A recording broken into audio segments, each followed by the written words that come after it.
G'day and welcome back to another Wimbledon video. I've just started back for term 3, and at the start of this term my school travelled to a Christian Schools Australia conference, and we looked at a couple of different things, but one of the keynote speakers was Dr. Rob Lowe. Same name as the famous actor. I had some difficulty looking up a couple of the key terms that he used and reminding myself because I kept on finding Parks and Rec references and West Wing, and it was very unhelpful.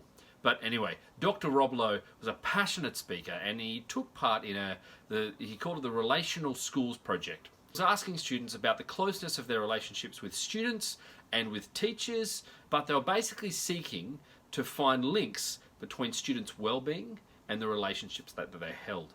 I found it very interesting. They found a couple of things that stood out particularly.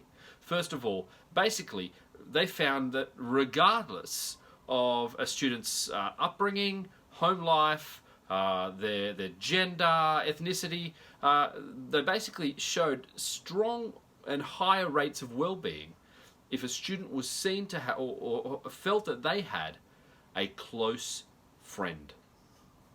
Just one close friend, and that was backed up by the other person saying that they also had a close friend. So that was one of the key findings. When students didn't have that, they tried to find out and see if there was any kind of redeeming factors of whether there was anything else that could improve the student well-being, not to the same level, but to a slightly higher level. And they did. They found out that if a student actually had a really good relationship, not necessarily like close, but a good relationship with at least one teacher, that often improved the chances of the well-being going up slightly.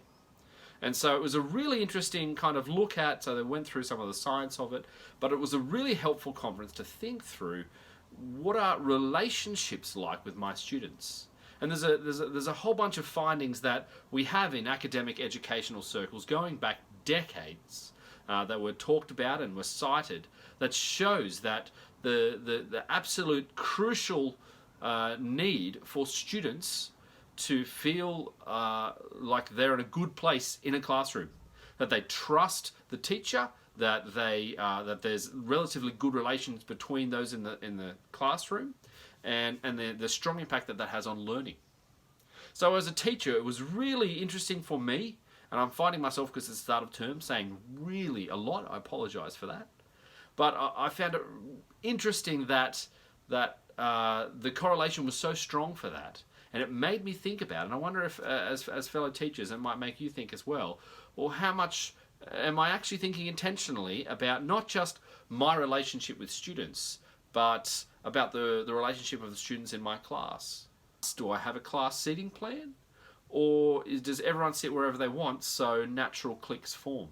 One of the other findings that they had by looking at different classes, they were able to show the well-being of different students. The students saying this is how they felt and answered a whole bunch of questions, so they were able to kind of statistically say this is where the student feels their well-being. They were able to show a correlation between students' well-being and how isolated they felt in the classroom. And it was fascinating. They even had kind of pictures. They were able to show this is how kind of collected the class is, with all these different relationships between different people. And then there are other classes where you had literal cliques, with one or two students on the outer, completely isolated. So they had not said, I have a strong relationship with one other student, and the other student hadn't reciprocated. So it was fascinating to see these slides and think about, well, how often am I intentional in where I place students? This was a point was made, which I found interesting as well by a colleague, where in our home groups, we had let students sit wherever they wanted. And some of the teachers had actually said, to make kind of things go a little bit quicker and easier during homeroom, they'd ask the students to sit in alphabetical order, so that when you're marking the roll, you can simply go through the A's, the B's, the C's, and you can see where there's a gap. Now this made it much easier for teachers to, at the drop of a hat, go, we've got 3 or 4 away, and work out who they were. So it cut down time of teachers doing the up and down, of seeing who's away or calling out names.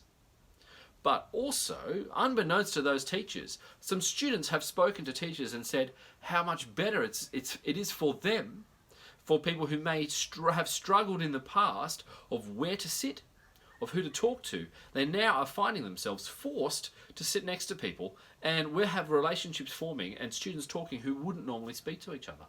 And so it's kind of had this flow-on effect from a welfare point of view, where students are actually forming relationships simply because they're sitting in the A's. Isn't that interesting? So I just thought I'd share that experience, and maybe as a bit of a pedagogical pondering kind of video, maybe you can have a think as a teacher, how intentional am I about where students sit in my class? How intentional am I about forming bonds with students? Ask them how their weekend was. Kind of things that teachers, I'm sure 99% of teachers are doing anyway as they're seeking to relate well with their students, but just being reminded of just how important that is. And a student feeling like they belong somewhere, feeling like they're trusted by the teacher, can have such a huge impact on their learning, on their ability to take risks in their learning, and on their ability to enjoy the class and therefore want to be there. So have a think about that. It's certainly something I'll be thinking about as the term progresses, and I'll see you again soon.